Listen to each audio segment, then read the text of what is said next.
Olá, caras amigas e amigos do canal Mineral. Meu nome é Cláudio Scliar e nesta sexta-feira destaco os ataques aos povos originários que vivem na Amazônia pela mineração ilegal. Também ressalto a homenagem às e os biólogos do Brasil nesse dia, 30 de maio, que é comemorado o seu dia. Quanto aos povos originários, estudos confirmam que há mais de 10 mil anos essas terras eram habitadas por essas populações. Quando em abril de 1500 os portugueses por aqui chegaram, mais de 5 milhões de pessoas habitavam esse território. E hoje, 525 anos depois, muitas delas ainda mantêm seus costumes e modo de vida. As políticas dos governantes sempre tiveram como objetivo o apagamento identitário desses povos. Foram séculos de perseguição e afronta aos seus direitos básicos. Para ressaltar os tempos atuais, o Código Civil de 1916 e a Lei 5.484 de 1918 estabeleceram a incapacidade jurídica dos povos originários e o poder de tutela efetivado pelo Serviço de Proteção dos Índios, SPI. Em 1967 é criada a FUNAI, sempre com o objetivo de integração e assimilação desses povos, que sempre e continuam são considerados, são vistos como empecilhos para o progresso.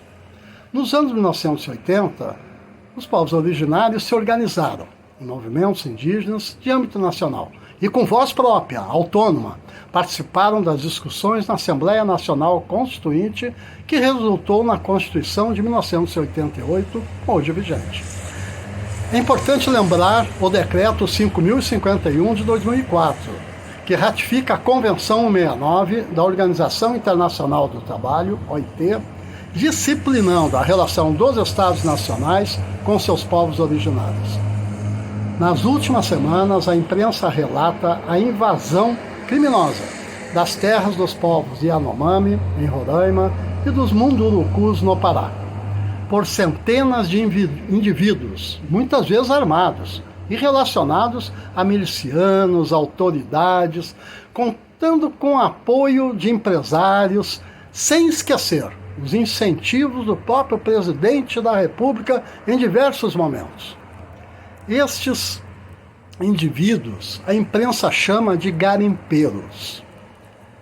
Garimpo é uma expressão tradicional da mineração artesanal, realizada por indivíduos intrépidos e nasce ao mesmo tempo que as mineradoras iniciam a produção de minério no Brasil, no período colonial e depois no Império, com escravos tanto na lava como no beneficiamento.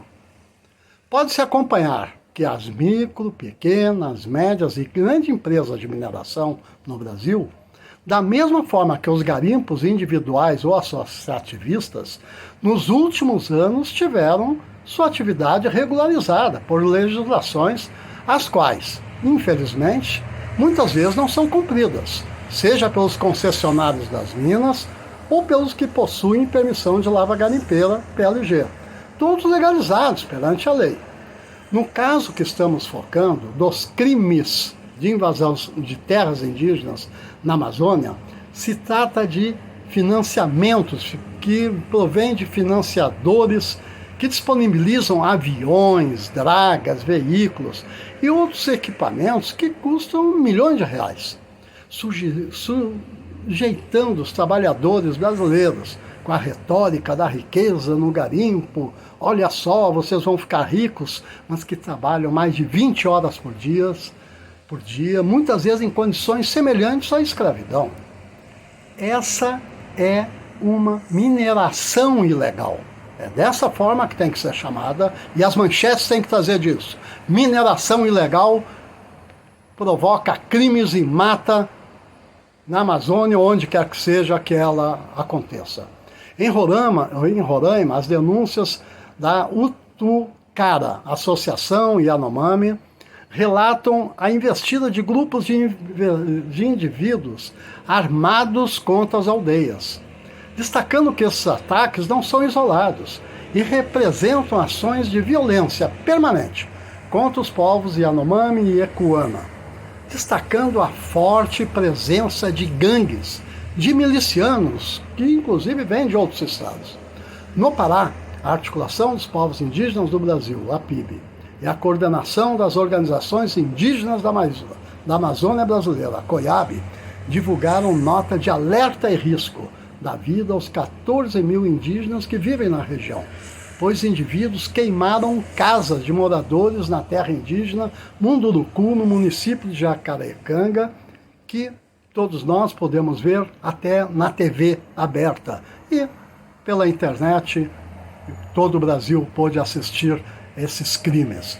Essas invasões das terras indígenas precisam ser contextualizadas com 3 fatores: as ações criminosas de autoridades públicas, empresas e indivíduos que descumprem as legislações minerárias, ambientais, tributárias e com maior força dos direitos humanos relacionados a todas essas populações e trabalhadores.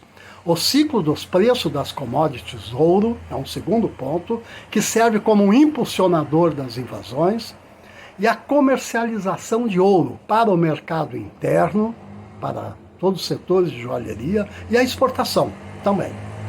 Esses tópicos serão objeto de artigo a ser publicado no canal Mineral e Gotas Minerais. Bem, quanto à data dos geólogos, o canal Mineral homenageia todos os geólogos e geólogas por essa data que expressa a aprovação, a regulamentação da Lei 4.076, em 30 de maio de 1962. Esses profissionais, representados pela FEBRAGEL, Federação Brasileira de Geólogos, atuam em levantamentos geológicos, geofísicos, geoquímicos, para gerar informações, para que contribuam no uso sustentável do território, onde se encontram cidades, jazimentos e unidades de proteção ambiental também, ambiental e de sítios de patrimônio histórico. Bem, até a próxima sexta-feira e não deixe de prestigiar o canal Mineral. Tchau!